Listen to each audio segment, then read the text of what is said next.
Assalamualaikum warahmatullahi wabarakatuh. Halo teman-teman, gimana kabarnya nih? Aku harap kalian semua dalam keadaan yang sehat walafiat. Nah, kali ini kami dari kelompok 78 KKNDR Tim 1 Universitas Islam Negeri Sunan Ampel, Surabaya ingin memberikan informasi mengenai COVID-19 yang mana saat ini telah menjadi pandemi di dunia. Seperti yang kita ketahui, virus corona di Indonesia mengalami peningkatan baik dari jumlah kasus positif, kasus sembuh, maupun kasus yang meninggal dunia. Berdasarkan data pemerintah yang dikutip dari laman kompas.com sampai hari Rabu tanggal 28 Juli 2021, pasien COVID-19 meninggal dunia dilaporkan bertambah 1.824 orang, sehingga jumlahnya saat ini menjadi 88.659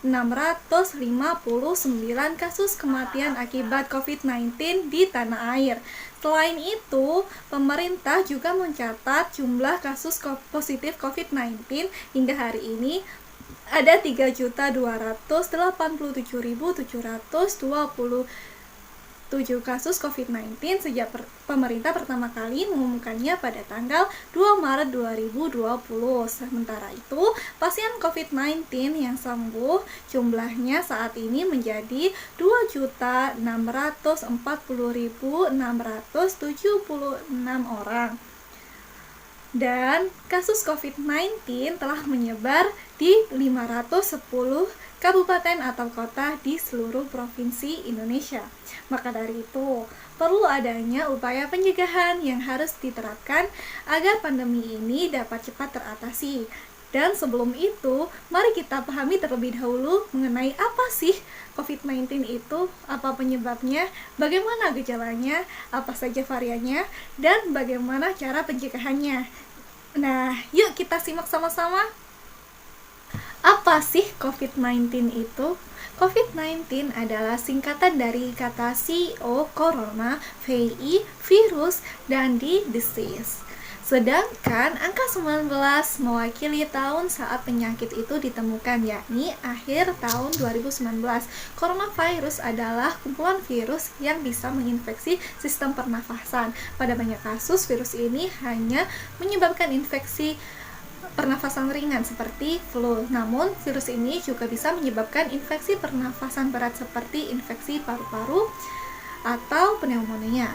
Seperti yang kita ketahui, virus ini pertama kali ditemukan di kota Wuhan, China pada akhir Desember 2019. Hingga saat ini virus ini menyebar ke hampir bagian negara dunia, termasuk negara kita Indonesia. Mengutip dari laman kemkes.go.id, coronavirus merupakan keluarga besar virus yang menyebabkan penyakit pada manusia dan hewan. Pada manusia biasanya menyebabkan penyakit infeksi saluran pernafasan, mulai flu biasa hingga penyakit yang serius seperti MERS dan SARS. Meski disebabkan oleh virus dari kelompok yang sama, yaitu coronavirus, COVID-19 ini memiliki beberapa perbedaan dengan SARS dan MERS, antara lain dalam hal kecepatan penyebaran dan keparahan gejala. Dan perlu kita ketahui, virus ini bisa menyerang siapa saja, baik itu bayi, anak-anak, remaja, orang dewasa, lansia, ibu hamil, maupun ibu menyusui. Nah, untuk penjelasan selanjutnya dilanjutkan oleh teman saya. Oke teman-teman, selanjutnya aku akan menjelaskan mengenai penyebab COVID-19. Terdapat dugaan bahwa virus COVID-19 awalnya ditularkan dari hewan ke manusia. Namun, kemudian diketahui bahwa virus COVID-19 juga menular dari manusia ke manusia. Nah, seseorang dapat tertular COVID-19 melalui berbagai cara. Yang pertama, seseorang tidak sengaja menghirup percikan ludah atau droplet yang keluar saat penderita COVID-19 batuk atau bersin. Yang kedua, seseorang secara tidak sengaja menyentuh benda yang terkena cipratan ludah penderita COVID-19, kemudian memegang mulut atau hidung tanpa mencuci tangan terlebih dahulu. Yang ketiga, kontak jarak dekat dengan penderita COVID-19. Jika seseorang berinteraksi langsung dengan pasien COVID-19 tanpa adanya protokol kesehatan yang dianjurkan, maka seseorang akan tertular virus COVID-19. Gejala-gejala COVID-19 ini umumnya muncul dalam waktu 2 hari sampai 2 minggu setelah penderita terpapar virus COVID-19.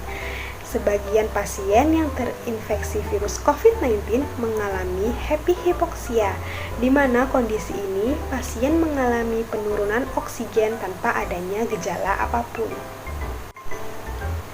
Gejala COVID-19 ini memiliki 4 tingkatan keparahan berdasarkan gejala yang muncul. Yang pertama ada tingkatan ringan.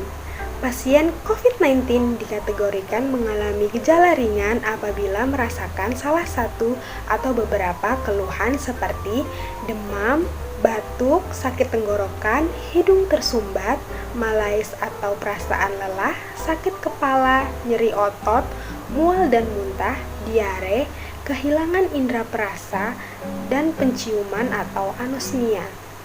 Yang kedua ada tingkatan sedang. Keluhan yang biasa dialami oleh pasien COVID-19 kategori gejala sedang yaitu demam, batuk, sesak nafas, atau nafas terasa kurang nyaman, kurang nafsu makan, letih, dan lemas. Yang ketiga ada tingkatan berat. Pasien COVID-19 termasuk dalam kategori sakit berat jika memiliki gejala nafas sangat sesak atau kesulitan bernafas, nyeri atau sensasi tidak nyaman di dada, kuku, bibir, dan kulit tampak kebiruan dan pucat, membutuhkan bantuan oksigen, penurunan kesadaran atau sering mengantuk, kebingungan atau sulit berkonsentrasi, lemas, kesulitan atau tidak bisa makan dan minum. Yang terakhir, ada tingkatan kritis. Pasien COVID-19 sudah disebut kritis ketika ia mengalami gejala berupa koma, kejang, tidak bisa bernafas sama sekali, sangat lemas, atau penurunan tekanan darah secara drastis atau shock. Pada kondisi ini, pasien COVID-19 yang kritis berisiko tinggi untuk mengalami komplikasi seperti gagal nafas atau henti jantung. Apabila tidak segera ditangani, kondisi ini bisa menyebabkan kematian.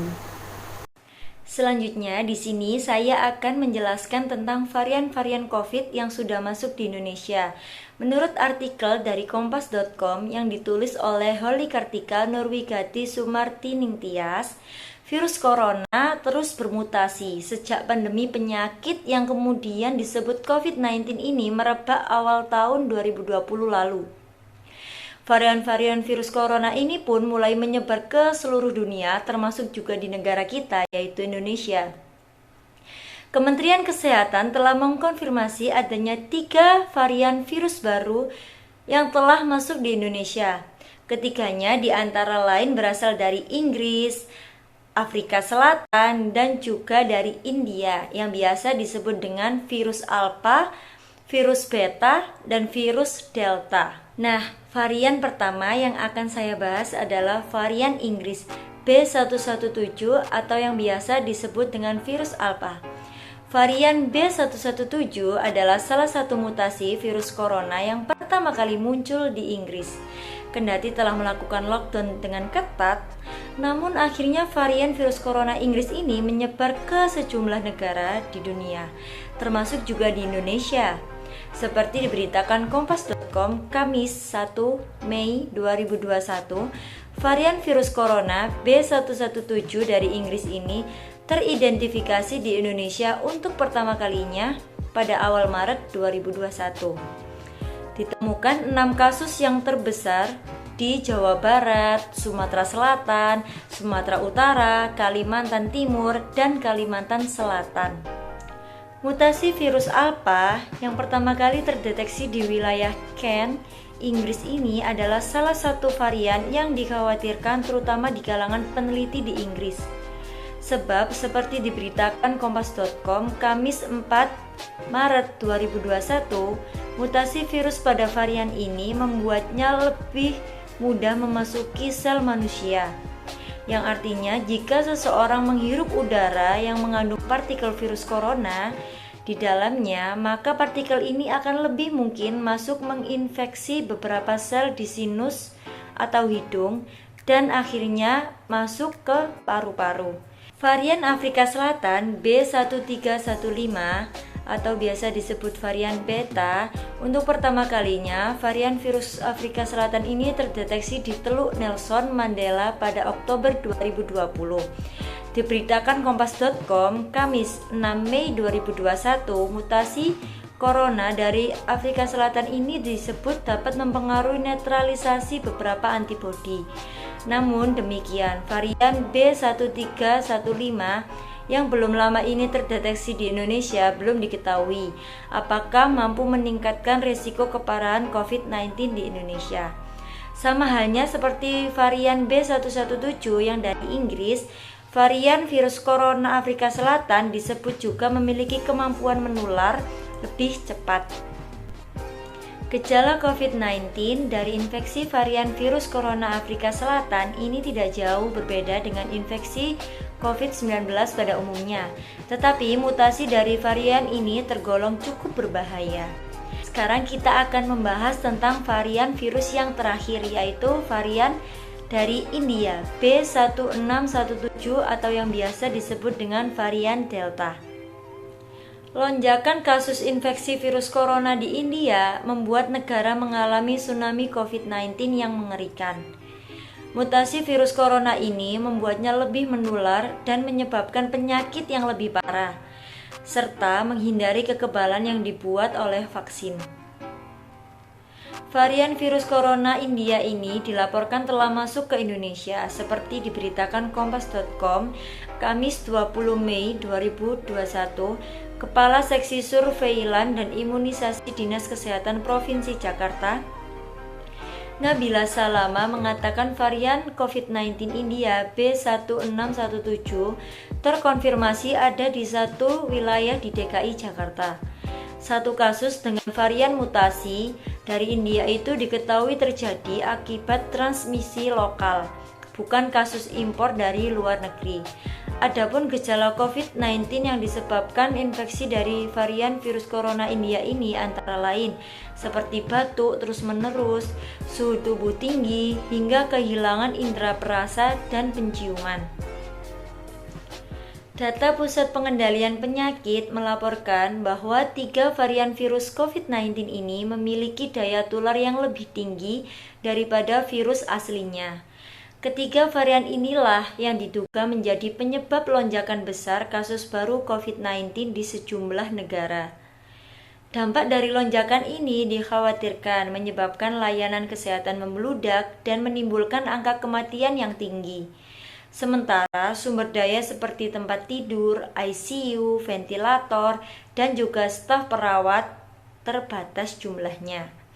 Nah, itu tadi penjelasan tentang varian-varian COVID-19 yang telah masuk di Indonesia. Selanjutnya saya akan bahas mengenai cara mencegah COVID-19 dari Organisasi Kesehatan Dunia atau WHO. Sudah setahun lebih sejak kasus pertama dari COVID-19 tercatat di Indonesia, hingga saat ini virus corona masih belum terkendali di Indonesia dengan bukti jumlah kasus positif corona terus bertambah setiap harinya. Ada baiknya jika kita mengetahui bagaimana cara mencegah COVID-19 agar kita tidak tertular virus corona. Cara yang pertama yaitu dengan menggunakan masker. Cara mencegah COVID-19 yang paling efektif untuk dilakukan adalah dengan menggunakan masker. Masker harus kita gunakan ketika kita sedang berada di tempat umum atau sedang berinteraksi dengan orang lain. Lalu cara yang kedua yaitu dengan mencuci tangan secara rutin. Mencuci tangan secara rutin dengan menggunakan air dan sabun selama 20 detik setelah melakukan beberapa aktivitas seperti menyentuh suatu benda, memegang bagian depan masker, hingga menyentuh hewan dapat mengurangi bakteri dari benda yang sudah kita sentuh. Ingat, sebelum kita makan dan menyentuh wajah, jangan lupa untuk selalu mencuci tangan dengan menggunakan air dan sabun. Jika air dan sabun sangat tidak memungkinkan, gunakanlah hand sanitizer dengan kandungan minimal 60% hingga 70% alkohol. Cara selanjutnya yaitu dengan melakukan social distancing atau menjaga jarak. Ketika kita sedang berada di luar rumah, pastikan untuk menjaga jarak 1 hingga 2 meter untuk melindungi diri agar tidak tertular virus corona. Sebab beberapa orang tidak memiliki gejala apapun meskipun telah terserang virus corona. Selanjutnya yaitu dengan mengurangi mobilitas atau aktivitas di luar rumah. Jika keperluannya tidak terlalu mendesak, ada baiknya untuk tetap di rumah saja meskipun pada saat itu kita sedang merasa sehat. Namun belum tentu saat kita kembali ke rumah kita tetap dalam keadaan yang sama atau malah membawa dan menyebarkan virusnya kepada keluarga yang berada di rumah, terutama untuk orang tua dan anak-anak yang masih sangat rentan terhadap COVID-19. Selain itu, jika mengalami batuk, demam, dan kesulitan untuk bernafas, segera mencari bantuan medis dan ikuti arahan otoritas kesehatan setempat. Walaupun di rumah saja, kita masih perlu melakukan beberapa hal untuk meningkatkan daya tahan tubuh. Salah satunya yaitu dengan mengonsumsi vitamin. Usahakan untuk mengonsumsi vitamin secara rutin setiap harinya. Cara yang terakhir untuk mencegah COVID-19 yaitu dengan melakukan vaksin. Setelah melakukan vaksin, kita tetap harus menerapkan cara yang sudah saya sebutkan tadi, seperti menggunakan masker, mencuci tangan secara rutin, melakukan social distancing, mengurangi mobilitas atau aktivitas di luar rumah, dan tetap mengonsumsi vitamin. Nah, itu tadi pemaparan kita dari kelompok 78 KKN GMT 1. Pesan kita untuk teman-teman semuanya, tetap di rumah saja, jaga kesehatan, jaga imunitas tubuh, rutin minum vitamin, dan selalu bahagia. Sekian video dari kami. Wassalamualaikum warahmatullahi wabarakatuh. See you next video. Bye-bye.